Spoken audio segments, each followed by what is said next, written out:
Welcome to Takeover. For the next 15 minutes, me and my cast members, we're missing one. Unfortunately, Josh had a debate thing to go to, so it'll only be two. But it only takes two to take over here. We will take over your next 15 minutes, just the two of us.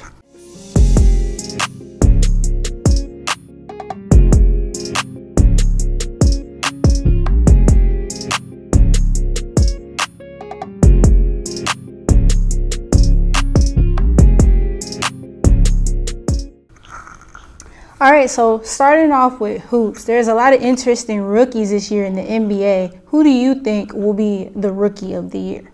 I know a lot of NBA fans, or NBA minds who actually watch the game, would kind of shy away from the pick of Zion Williamson, saying that maybe the second pick, Ja Morant, was more built for the game because he's more of a perimeter shooter. He's more of that Damian Lillard type guy that gets everyone going. But I'm here to tell you that the hype train is real about Zion, is because we've never seen anything like Zion before. He kind of has a Charles Barkley build with the motor of Russell Westbrook. It's kind of hard to maybe contain someone who's 6'7" and 284 pounds, making him the second heaviest player in the NBA right now. And the way Alvin Gentry is using him, as we've seen in preseason, has been to great success, as he shot 12 for 13, scoring 29 points in his last game. And he's always being used as a downhill runner. And Zion isn't just a dunker. He's a willing passer, and he's a great defender. I feel like a lot of people miss that about his game. Zion Williamson was an all-ACC defensive player. He averaged 2 steals per game at Duke,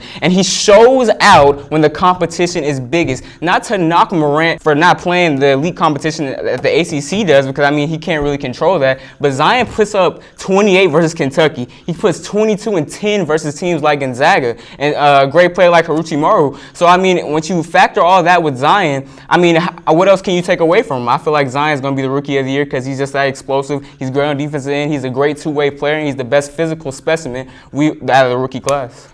Who do you think? Well, I think it's going to be Ja Morant, simply for the fact that I love Zion. Zion is a monstrous player, no doubt about that. Huge. And he's going to be big in the NBA. He's going to do big things. But him being the monstrous player that he is, he's going to want to drive to the basket. He's going to want to go to the rim and be this explosive player. Well, when you're an explosive player, it tends to have a big impact on your body over the years. Like, look at Blake Griffin.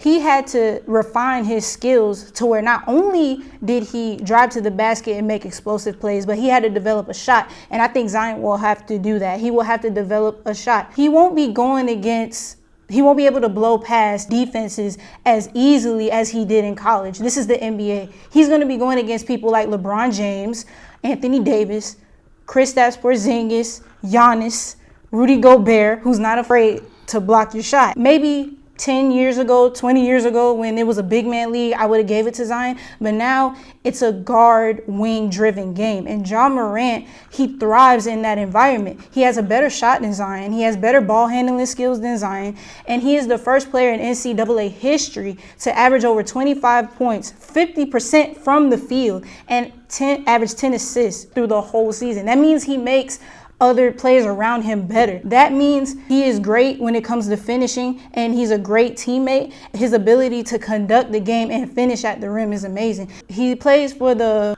Grizzlies now. So Mike Conley is gone. So who's going to be the primary ball handler? He is, which is going to lead to more play time, which is going to lead to more stats, which will lead to him being the rookie of the year. I see what you're saying about Ja Morant and how he's going to be used in a plethora of ways. But the first time Ja Morant went against an ACC opponent, it feels like he was knocked out of the tournament. It feels like, I'm not putting pressure on Ja Morant, but I'm just saying, you're only so good until you play someone who's elite, someone who's better than you. We've seen Zion go through an injury and adversity and come back and drop 30 points. We've seen Zion play better teams. What I feel like he's doing is, when the level is higher, he ups his game higher. And I feel like that can transfer to the NBA, which he's already doing. And he shoots such a high percent because most of his spots are dunks. It's literally 100% if he's in the rim. He's a high flyer. So when he goes against, like I said about defending, like, there are going to be people like Kawhi, Rudy Gobert, LeBron, and players like that. It's going to get progressively harder for him to finish at the rim? You don't think he would have to develop some type of jump shot so when the going gets tough in the field, it might be easier for him to just pull up if he has that shot? You bring up offensive woes of Zion, but I think since you're gonna do that, I might have to do the same thing with John Morant defensively. He's in the Western Conference. He's seeing guards like Russell Westbrook. He's seeing guards like Stephen Curry. Okay. Is he gonna be able to hang with them defensively? Because I mean, they're gonna come for him just as much as they're gonna come for Zion on the offensive end. Okay, you said defensively. You Defensively. brought up Steph Curry. Yeah. No, I'm talking about as in he's going to have to guard those players. Okay. He's going to have to guard those players. Okay. So you brought up defense. He may not have the best of defense, but you know who else doesn't have the best of defense? Who? Steph Curry. James Harden. Correct. Players that he will have to go against. So although, yes, you have Westbrook who's going to guard you to the best of his ability. Yeah, Michael Conley as well. Michael Conley. He's going to have to go against those players, but there are also players in the NBA that do not have the defensive skill and are successful, like Steph Curry. I feel you. Switching gears to the NFL, which team do you think has the most pressure to win this week? I think it is the Browns. Okay. Simply because you're repping them today, though. That's crazy. I'm repping my boy. OBJ. Oh wow. But they exceeded expectations last year when they won 7 games. The year before that, they won no games. The year before that, they won 1 game. So with all the weapons that they acquired over the offseason and OBJ, and they have Jarvis Landry, Nick Chubb, Myles Garrett, and all of those key players, they were the favorite for the AFC North. People were even talking about a Super Bowl. They have not met those expectations this season at all. And I love OBJ, but when you have tools like in OBJ and Jarvis Landry, and you have first round pick Baker Mayfield and all this potential, you can't be performing like you are. They're 2-3 right now. Correct. Did not meet the expectations. They cannot perform consistently. They can't score in the red zone. And then you look at Baker, the head of the team. He's not playing like a first-round pick. Do you think so? No. Okay. Pretty terrible. He has 4 touchdowns, 8 interceptions. His QBR is 31. He can't read defenses, or he's struggling to read defenses. And the O-line isn't giving him enough time to throw the ball.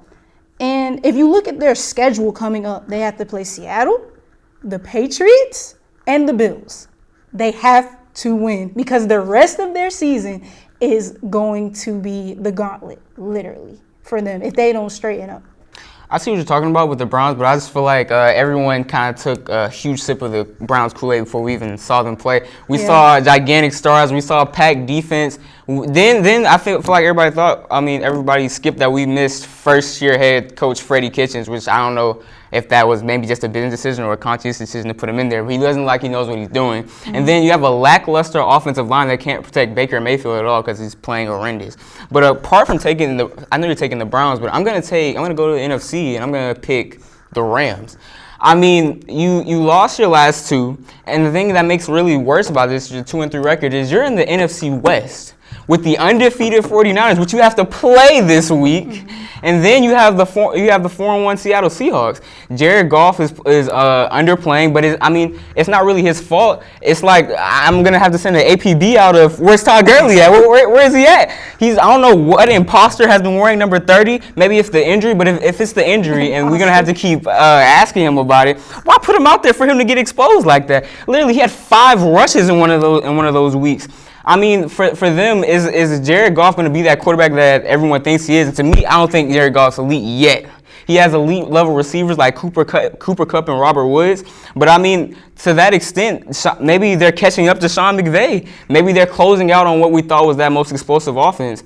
And the fact that Todd Gurley's not running like he's supposed to, not doing the things that we're used to seeing him do, maybe that's throwing the whole entire team off. And the defense has to step up as well. Marcus Peters, the rest of that secondary, it's been looking like a fly zone instead of a no-fly zone out there. So, I mean, regarding all of that, I feel like they have to win this week, and I think they will beat the 49ers out of the desperation they have right now. So I feel like they end up getting a win, but they have to win this week. If they don't do it this week, I don't really see a playoff picture for the Rams.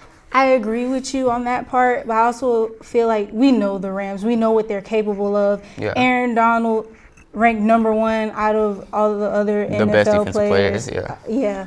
So I feel as though, like Jared Goff, like you said, he's not elite. I agree with you on that. Yeah. But he can throw the ball deep. So he has good deep ball. He has good deep ball. Yeah. Otherwise, the Browns are they're just looking horrendous. Yeah, they went against the Jets.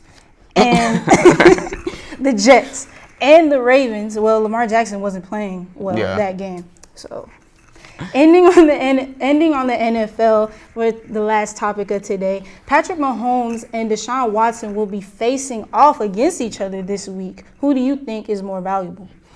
When I see both of these quarterbacks, both of them are spectacular in ways and forms that I've seen before. I've seen Deshaun Watson annihilate an Alabama defense that no one thought anyone could score on. I've seen Patrick Mahomes throw no-look passes to wide-open receivers. They're both great, but it's just something about Deshaun Watson. He kind of gives me that 07-08 Tim Tebow vibe, as in, I'm gonna find a way to do this because I don't know. It's just like pixie dust is running off of Deshaun Watson for some reason. He's just I don't know how to describe. He's just one of those special players that's gonna make plays for you when the game is on the line. We saw him do it early in Week 1 when he shredded the Saints defense and should have walked away with that win. Yeah. When you pick up Deshaun Watson, you gotta still go back to the teams. I know it feels like the Chiefs don't really have a defense, so it feels like Patrick Mahomes is going to be the MVP in that state, as in he's carrying the offense and the defense. But if you look at it, he's under coach Andy Reid. Andy Reid has had quarterbacks as Alex Smith and Nick Foles. Nick Foles has won a Super Bowl. I feel like he's already in a system that he can succeed in. I mean, and it helps that he has Travis Kelce as well. I mean, Deshaun Watson has DeAndre Hopkins, so I feel like it can go back and forth there. But I'm just saying he's under Bill O'Brien, and when Deshaun's hurt or when he wasn't there, you have these unknown quarterbacks. I mean, you got Daniel Jones, you have all these quarterbacks who are subpar, and the team goes nowhere. Maybe a first round, or maybe they don't make the playoffs. But with Deshaun Watson, this team becomes special, and I feel like he's more valuable than Mahomes to the Texans right now.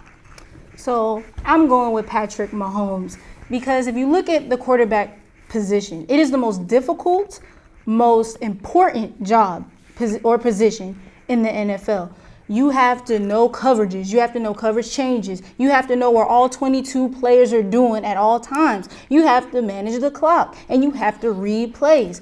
Patrick Mahomes has exceeded all expectations doing these tasks in less than 4 years. It takes 5 years just for a starter quarterback to grasp the idea of being quarterback. And he's won MVP over the greats in the league, such as Tom Brady, greatest quarterback of all time, in less than 4 years. And yes, they have a terrible defense. How do you get a new defensive coordinator and your defense still sucks? I don't know. But you also have to look at Deshaun Watson. Like, even you look from the beginning, he went to Clemson. He was surrounded with good players. Patrick Mahomes went to Texas Tech. Not nearly as good as Clemson. And then you look at, he has a top 5 wide receiver in DeAndre Hopkins, J.J. Watt on defense. They have a better defense, 3-time defensive player of the year. And you have a better backup quarterback in A.J. McCarron. If Patrick Mahomes goes out, what's left for them? But we've seen no success without Deshaun Watson for the coach Bill O'Brien. What I'm trying to make the point is coaching really matters when it comes to these teams, even though we're basically talking about the players. Mm-hmm. So when you have Andy Reid, you can plug Andy Reid in any system. I feel like that quarterback exceeds. I feel like Alex Smith was on the downfall. He joins Andy Reid, he's better. We have Nick Foles in that system when he was in Philadelphia. They're getting better. That's Andy Reid. If you're talking about... Exactly, but if you're comparing him to Bill O'Brien's scheme, Bill O'Brien we're still question marks. He's either one season he's on the hot seat, other season he's good. Okay. I feel like the only reason he's sustained is because of Deshaun Watson. Okay, so let me ask you this question. Okay, go ahead. You're playing Madden. Who are you picking as your QB? Who am I picking as my QB? You're playing Madden against your homie. Your homie been talking trash for so many weeks. You have to win this game. Which quarterback are you going with? I mean, I'm gonna go with Mahomes because he's a 99 on the game. Where did that 99 come from? It's a little bit of the media, but I'm just saying I'm gonna stick with my gut and say Deshaun here, just because what he's going. It kind of comes back to the Zion thing. He's playing higher competition in college, and now he's performing it now. Not take away anything from Mahomes because he's spectacular as well. But I'm just saying. You take it back from there. Well, that's the end of our show today. Again, tell us what we could do better. What things could we work on? And please like and subscribe to the video. Comment, like, subscribe. Yes. Takeover out.